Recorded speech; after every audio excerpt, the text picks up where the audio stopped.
Baiklah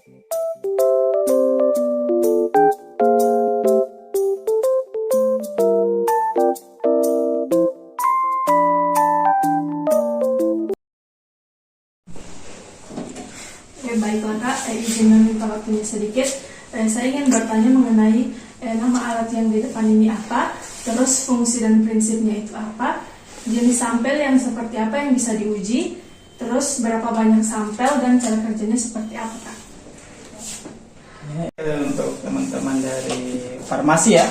Ini di lab pangan kebetulan saya analis dari laboratorium analis kimia dan mikrobiologi pangan, dan kami punya instrumen spektro, mungkin sudah umum juga di teman-teman farmasi ya. Ini mungkin ada sedikit perbedaan yang mungkin bisa dilihat secara langsung. Ini spektrofotometer UV-Vis yang Orion Aquamed yang 8000 serinya. Ini tipe single beam. Jadi tipe single beam itu dia tidak ada layar komputer. Biasanya kalau spektro pada umumnya itu dia ada layar komputer, terus bisa masuk 6 kupet sekalian. Jadi kalau di kita itu kita hanya punya satu kupet yang dia masuk satu-satu gitu. Dia hanya masuk satu-satu, terus dihitungannya manual. Penggunaan alat ini mungkin dia bakal lebih awet karena tidak bekerja terlalu signifikan juga, hanya kita masukkan satu-satu sampelnya, terus bisa diukur secara manual dan tidak banyak, tidak butuh. Mungkin kelemahannya ya itu, dia mungkin akan membutuhkan banyak sekali waktu untuk menyelesaikan sampel sebenarnya. Jadi tipe single beam ini dia sangat mudah diaplikasikan ya. Fungsinya juga sangat luas, sama seperti spektro pada umumnya. Cuman diaplikasikannya untuk mengatur panjang gelombang biasanya hanya tinggal ada fungsi eksponensialnya yang tinggal set secara manual saja. Misalnya kita set manual untuk panjang gelombang antioksidan, biasanya antioksidan kita ukur di sini di panjang gelombang di 517, jadi tinggal di set terus di enter, itu langsung bisa dapat panjang gelombang untuk absorbansinya. Kalau misalnya ada angka seperti ini, jadi kita tinggal langsung measure blank untuk dapat nilai nolnya. Jadi cara kerjanya sangat sederhana, dan kenapa kita ngambil ini sebagai alat instrumen untuk supaya mudah diaplikasikan juga oleh mahasiswa sebenarnya. Jadi kalau untuk fungsinya sendiri itu untuk mengukur senyawa fitokimia, bisa antioksidan, bisa flavonoid, total fenol, beta karoten, vitamin A sampai vitamin C, jenis senyawa mikro juga bisa diukur di sini ya. Secara sebenarnya ya sama prinsipnya kayak spektrofotometer. Jadi kalau untuk preparasi sampelnya ya begitu juga, kita lakukan proses preparasi secara sesuai dengan prosedur lah kalau istilahnya. Jadi pasti sampel cair yang kita pakai, tidak padat, karena sampel cairnya bakal kita masukkan ke dalam kupet untuk diukur panjang gelombangnya. Terus bisa kita ketahui dari panjang gelombang kira-kira berapa kadar dari suatu senyawa. Jadi fungsinya untuk mengukur senyawa fitokimia ya, seperti itu untuk fungsi dan kegunaan alatnya. Ada lagi yang mau ditanyakan? Cara kerja Untuk berapa banyak sampelnya Ya. Kak? Untuk beberapa banyak sampel itu tergantung ya. Jadi tapi kalau masuk ke single beam, satu perulangannya masuk gitu. Jadi kalau berapa banyak sampel ya tergantung kemampuan mahasiswa. Kalau dia mampu menyelesaikan 50 sampel ya 50 sampel juga cukup ya. Tapi kan kalau kita hitung-hitungan dengan waktu perharinya ya mungkin satu hari mahasiswa bisa menyelesaikan 24 sampel. Ya, jadi kalau lebih dari itu mungkin kalau dia mau lembur bisa menyelesaikan lebih banyak sampel. Jadi fleksibel untuk penggunaan sampel. Kalau untuk keuntungan dan kerugian alat ini dengan yang lain kan? Kalau keuntungannya dia bisa lebih awet karena ini bisa dipakai lama. Kalau yang spektro, saya pernah pengalaman pakai spektro yang multi, itu yang memakai layar komputer itu biasanya alatnya tricky sekali, bisa salah komponen itu bisa rusak alatnya. Jadi kalau ini dia bisa lebih awet karena hanya masuk satu-satu dan manual. Dan kelemahannya mungkin ini bisa pekerjaannya bisa lebih lama karena masuknya satu-satu itu, jadi agak sedikit lama untuk waktunya. Kalau yang multi kan bisa 6 sekalian yang masuk, tapi kalau di sini hanya satu-satu dicatat terus catat. Kalau yang pakai multi itu biasanya ada layar komputer dan kurvanya bisa langsung kelihatan di layar komputer. Kalau ini manual itu, jadi kita masukkan, lihat datanya terus masukkan ke Excel, baru bisa kita tahu datanya berapa. Gitu. Mungkin itu ya kelemahan sama kelebihannya ya. Terus untuk cara kerja dari alatnya Pak? Ya, kalau cara kerjanya ya sederhana seperti yang saya jelaskan tadi sebelumnya. Kalau cara kerjanya cukup sederhana, kita cuma cukup tahu berapa panjang gelombangnya, terus disetting saja. Terus panjang gelombang optimalnya biasanya berapa? Kalau misalnya kita sudah dapat panjang gelombang optimal, ya kita set saja panjang gelombangnya di set panjang gelombang. Nanti tinggal misalnya kita dapatnya 312 panjang gelombang optimal, ya tinggal di set saja. Itu sangat sederhana penggunaannya. Itu kenapa ini bagus digunakan oleh mahasiswa kalau misalnya dia mau tahu secara manual bagaimana cara kerja atau fungsi dari spektrofotometer Euclides. Jadi sebenarnya sederhana, cuma cukup tahu panjang gelombangnya berapa, terus bisa kita set alat dengan sangat cepat. Itu sih. Tutup.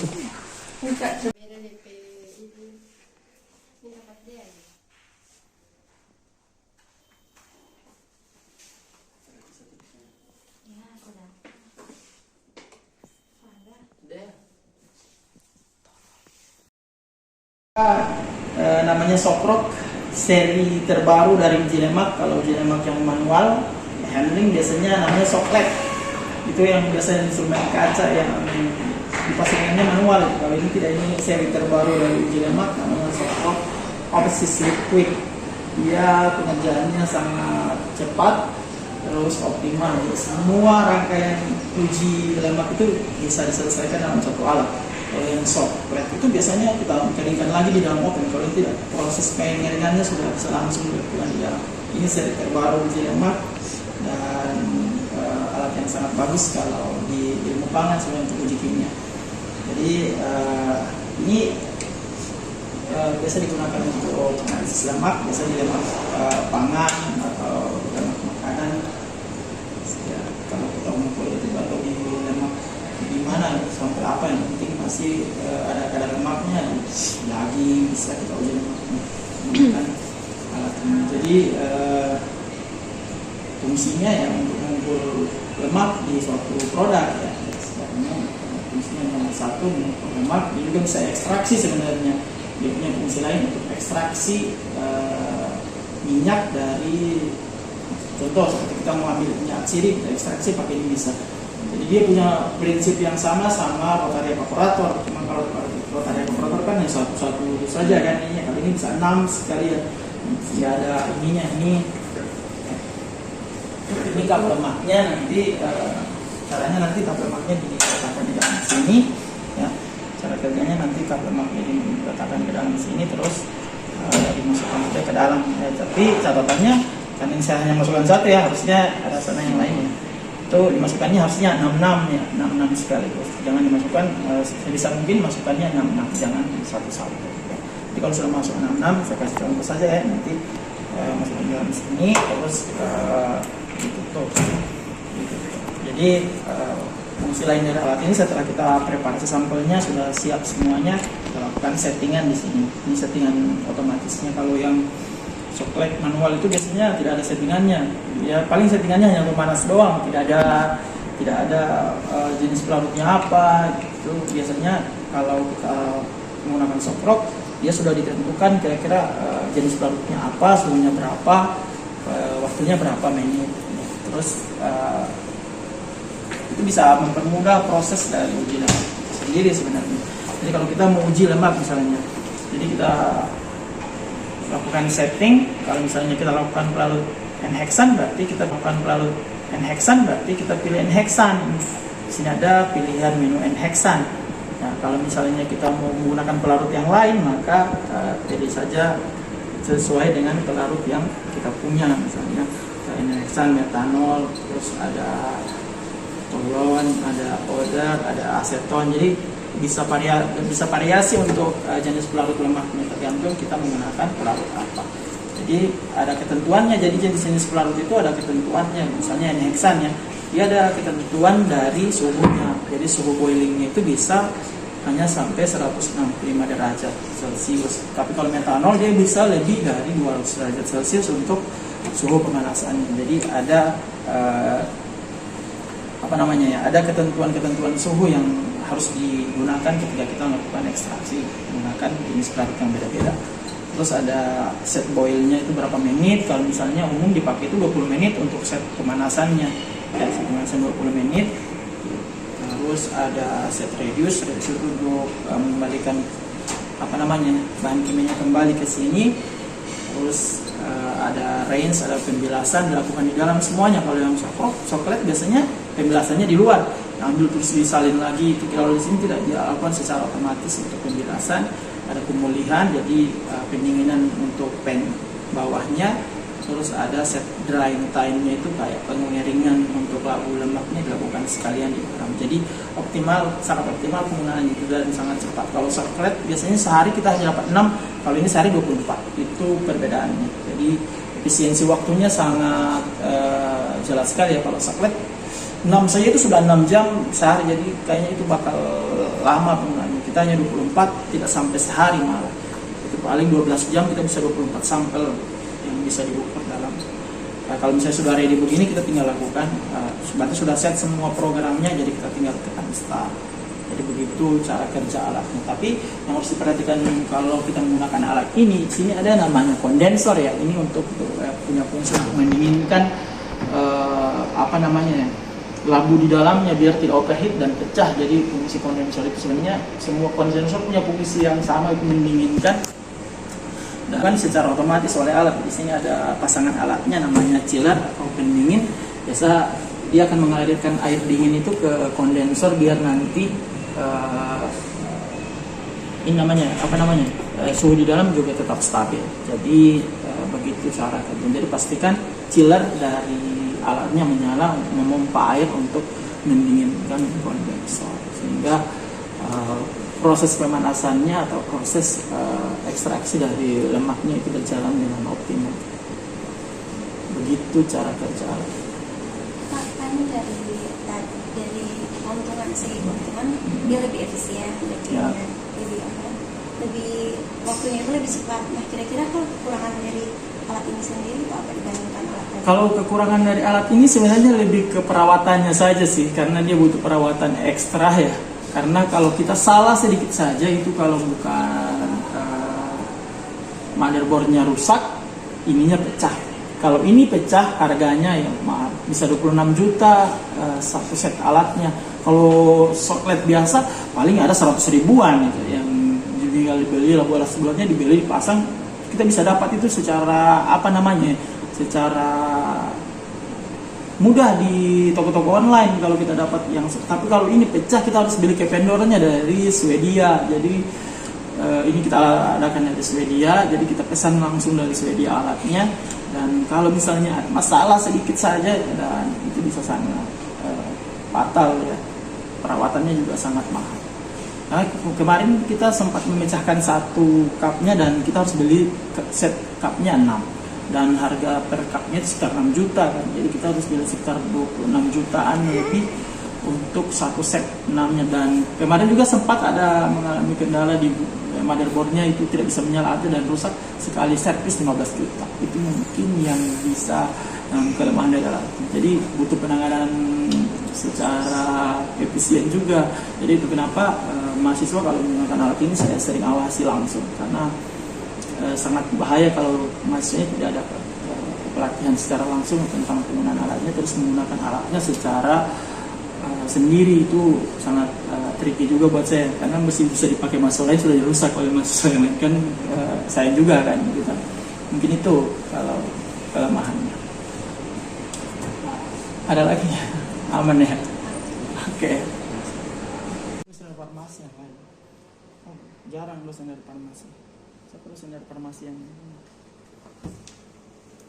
Bu Lince itu nggak biasa. Tapi ya.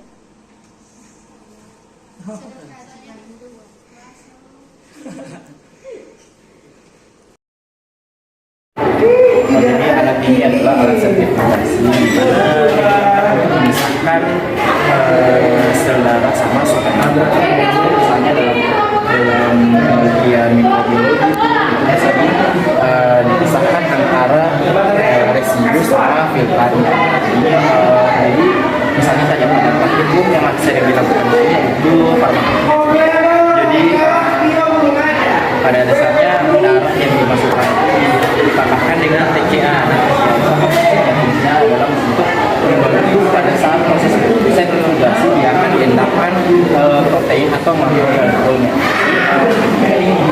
Dimasukkan ke dalam alat sentrifugasi, diatur berapa keterangannya, berapa menit penggunaannya, kemudian ini akan dibiarkan dalam waktu tertentu dia akan menghasilkan penyisakan satu sampel yang akan kalian sejauh ini kira-kira belum ada sih, cuma kemungkinan pada saat kalian memasukkan sampelnya pun harus full atau hanya empat, bisa ganjil atau apa. Nanti dia hasilnya masuk ke dalam situ dia bisa dilihat ya.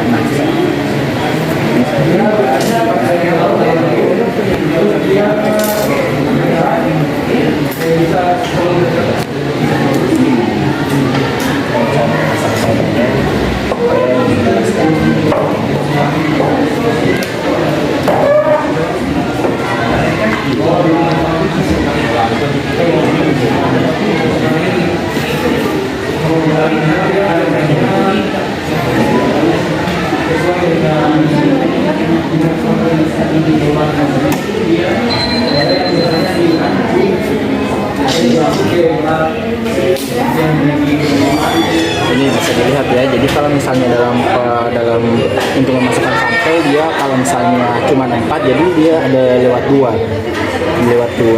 untuk taruh sini. Kalau misalnya ada 8 itu tidak bisa, harus ada terisi semua supaya dia bisa untuk berputar yang baik. Ketika kalau cuma 8 nanti itu tidak akan berputar secara maksimal, dia hanya akan dia akan mati sendiri nanti. Dia tidak akan berputar karena dia tidak seimbang dalam proses pemutaran. Ada lagi? Apa ada sampel lain yang bisa diuji dalam alat ini? Sampel apapun bisa diuji di sini, tergantung dengan caranya kan memisahkan. Kalau orang memisahkan dalam butuh berapa RPM kan digunakan dengan RPM selama 60 menit. Nah ini tergantung kalau misalnya sampel kalian itu butuh untuk dipisahkan dengan kecepatan tertentu, maka bisa menggunakan Banyak.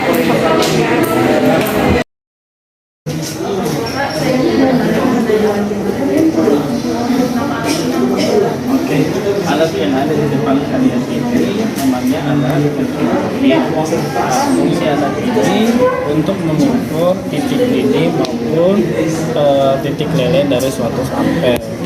Nah, ini alat suhunya bisa mencapai 5000 derajat, dari 0 derajat sampai 5000 derajat.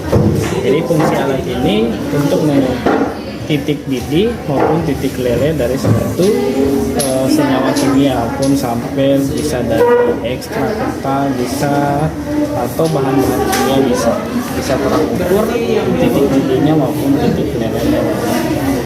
Nah, cara kerja alat ini itu pertama-tama kita harus menyiapkan dulu bahan-bahan yang akan digunakan, karena kita sampel yang kita amati misalnya sampel gitar, kita siapkan sampel gitar. Nah, sampel yang kita harus amati ini harus dalam keadaan serbuk ya, usahakan dalam keadaan serbuk. Nah, kalau tidak serbuk, sampel yang kita amati kita tidak bisa amati menggunakan alat ini. Nah, jadi teman-teman usahakan sampelnya dalam keadaan serbuk. Kemudian sampelnya itu kita akan masukkan ke dalam pipa kapiler. Nah, ini sebagai wadah untuk meletakkan sampel nanti. Yang kurang lebih begini ukuran pipa kapiler. Nah, setelah itu setelah sampel ada, bahan alat ada, sampel ada, kemudian kita setting alatnya. Nah, ini alat ini kita sesuaikan dengan titik didih ataupun titik lele dari sampel yang kita amati. Semisal ini asam palmitat, titik didihnya berkisar antara 45 derajat sampai 60 derajat. Jadi kita set di sini. Nah, ini kita akan buktikan apakah asam palmitat ini benar-benar berada di sesuai dengan literatur bahwa 45 sampai 60 derajat. Nah, kita set alatnya. Nah, kita set batas bawah. Nah, kita set di start itu sebagai batas bawah. Nah, batas bawah kita usahakan berada dari di bawah dari yang berdasarkan literatur, kan literatur 45 derajat ya. Kita mulai dari 30 derajat. Nah, ini bayar ini agak 35, kemudian kita oke. Nah, itu batas bawah.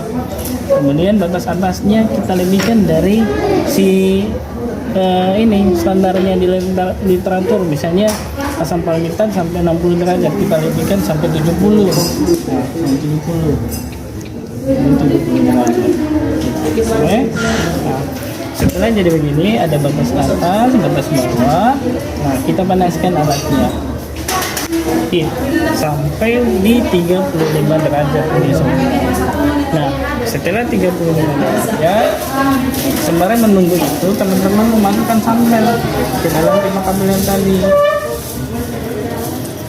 Nah, banyaknya sampel ini kurang lebih tingginya sepertiga dari tinggi pipa kabel yang caranya. Cukup kita topor-toporkan sampai menjadi ke dalam. Nah, kurang lebih seperti ini. Jadi ini masih agak sedikit, kita tambahkan lagi sampai tingginya kurang lebih seperti ini. Sembari menunggu ini suhunya naik sampai di 35 derajat. Nah, setelah 35 derajat ini suhunya alat ini akan muncul perubahan di sini, ada tombol start nanti, dan tombol ini akan berubah menjadi hijau, tombol ready. Nah, itu tandanya bahwa ini alat sudah bisa digunakan dan sampel yang kita sudah siapkan tadi langsung kita masukkan ke dalam sini. Nah, tunggu ya sampai 35 derajat.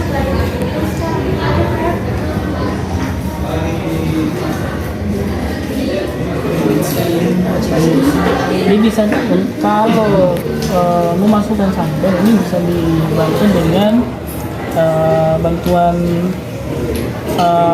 jarum supaya lebih mudah memasukkan ke dalam sini.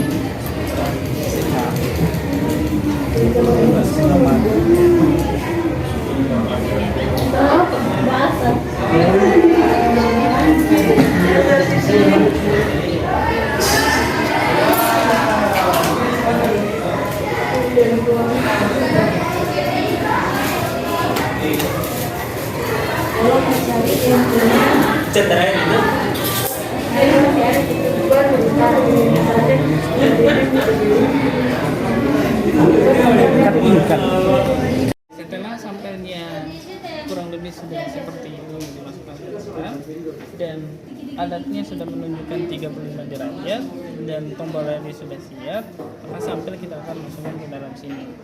Nah, di sini bisa sekaligus tiga pipa kapiler kita masukkan ke dalam sini. Nah, jadi kalau teman-teman ingin meneliti atau menguji titik didih dari 3 sampel sekaligus bisa. Oke, kita masukkan dalam sini. Ya. Setelah itu teman-teman tutup. Nah, lebih seperti itu. Untuk pengamatannya kita lihat dari sini. Nih, kurang lebih seperti ini hasilnya ada di dalam sana. Itu bagian kiri sampel yang kita. Oke. Nah, setelah sampel di dalam, kemudian kita tekan tombol start. Nah, tombol start, kemudian teman-teman harus stay di sini untuk mengamati perubahannya. Kira-kira pada suhu berapa dia sampel ini akan mengalami titik didih dan pada suhu berapa sampel ini akan mengalami titik lele. Oke, jadi ada dua, titik leleh sama titik didih. Beda. Kalau apa yang terjadi duluan yaitu titik leleh. Titik leleh terjadi duluan, kemudian titik didih. Kalau titik leleh ditandai tadinya sampai yang serbuk, dia akan berubah menjadi cair. Kalau titik didih yang cair jadi uap. Oke. Jadi teman-teman review di alat ini, kemudian amati sampai terjadi perubahan bentuk. Setelah itu catat menit keberapa dan suhu keberapa. Nah, kita bandingkan dengan literatur yang kita punya. Begitu.